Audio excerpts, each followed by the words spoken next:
Have you ever found yourself pouring every ounce of effort into something, only to feel like it's drifting further out of reach?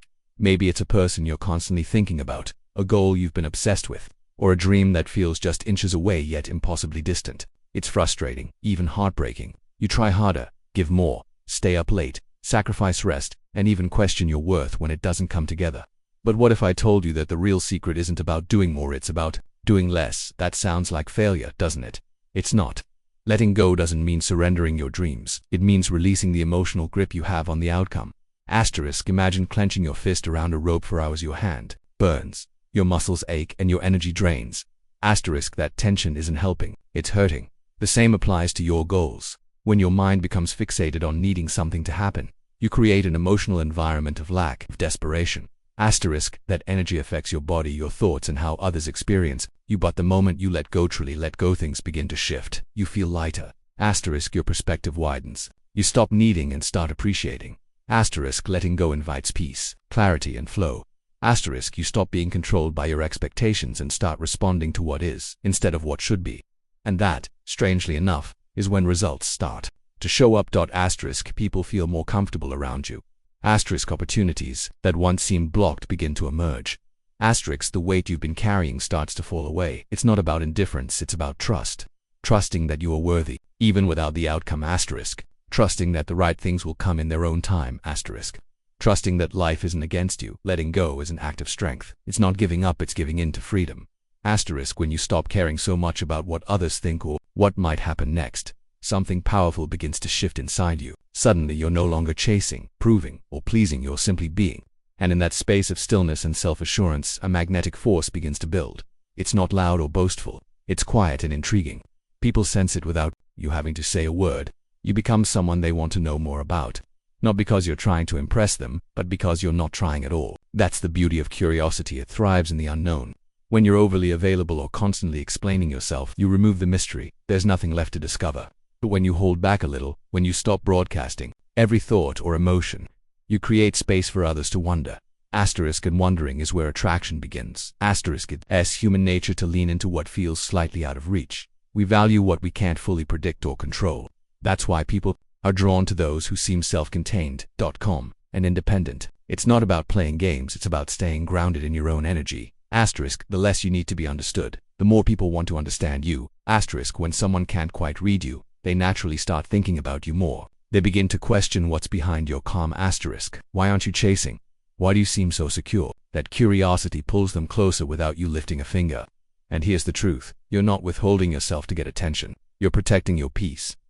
You're showing that your sense of worth doesn't hinge on anyone else's opinion. That level of confidence and detachment doesn't just attract people, it commands respect. Curiosity is a doorway, and when you stop trying to force it open, others are eager to walk through.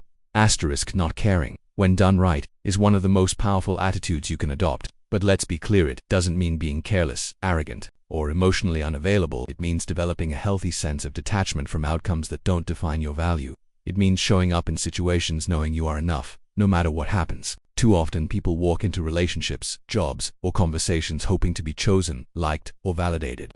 They silently ask, am I good enough? But imagine what changes when you flip the script and begin asking, do I even want this? Does this align with who I am? That simple mental shift changes everything. Instead of putting your self-worth in someone else's hands, you reclaim your power. You're no longer trying to earn love or attention, you're choosing what fits your standards. That's the true essence of not caring. It's not about apathy, it's about self. It's about realizing that being liked is nice, but being aligned is better. When you stop chasing validation, you become the validator of your own worth. People feel that. They sense when someone isn't seeking approval but instead radiates. Self-accepts it. That's what makes you magnetic. Think of the most confident people you know. They're not the loudest or the most attention-seeking. They're the ones who seem secure in who they are, with or without applause. When you carry yourself like you have nothing to prove, you automatically raise your value. You stop over-explaining, over-giving, or overextending. You set boundaries without guilt and walk away from situations that drain you. This kind of calm confidence doesn't just make others respect you, it makes you respect yourself more deeply. When your happiness is no longer up for negotiation, you've truly mastered the I don't care energy, and that's where real freedom begins. In the early stages of any relationship or interaction, the amount of emotional energy you invest matters more than you think. When you go all in, too soon, sharing too much, giving too much, caring too much. You may believe you're building connection, but often you're actually overwhelming the situation. Human beings are wired to respond to balance. When something is too available or too emotionally intense right away, it can feel like instability. It may signal neediness, insecurity, or lack of self-control, even if your intentions are good. People don't always know how to articulate it, but they feel it. And feelings drive reactions more than words ever can.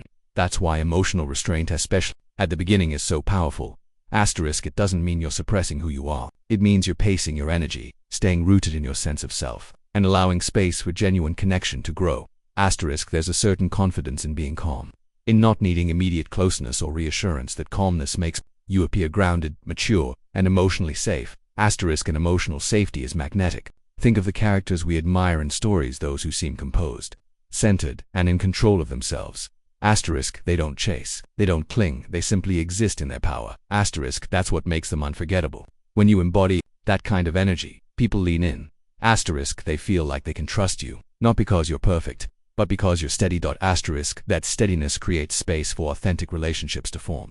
Not rushed, not forced, but real. Emotional restraint also allows you to observe more clearly. Instead of getting swept away in feelings, you're able to ask, is this right for me? That simple pause, that quiet self-check, gives you control. And when you hold your center, you attract people who respect it. When you stop constantly trying to prove yourself or be available to everyone, something shifts. Your presence begins to carry weight. You become someone people notice when you're there and miss when you're gone. The truth is, we're wired to value what we have to earn. The easier something is to get, the less we tend to appreciate it.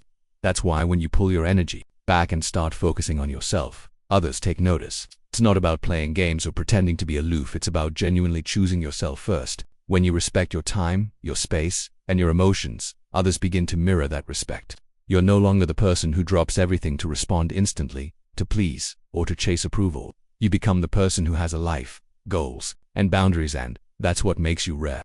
Scarcity naturally creates value, and people are drawn to what feels valuable. They become curious about what's pulling your attention, why you're not always accessible, and what gives you that calm confidence. And here's the key. You're not doing this to make others come to you. You're doing it because you've realized your worth isn't determined by who gives you attention. You're finally investing in your own growth, your passions, your peace, and that investment radiates outward. It shows in how you walk, talk, and carry yourself. The moment you stop making yourself constantly available is the moment others start valuing your presence. They recognize you as someone with self-respect, and in a world full of people trying to be seen, that's powerful. You've shifted from being an option to being a priority, not for them, but for yourself. And ironically, that's when people start showing up. Not because you need them, but because your energy makes them want to stay.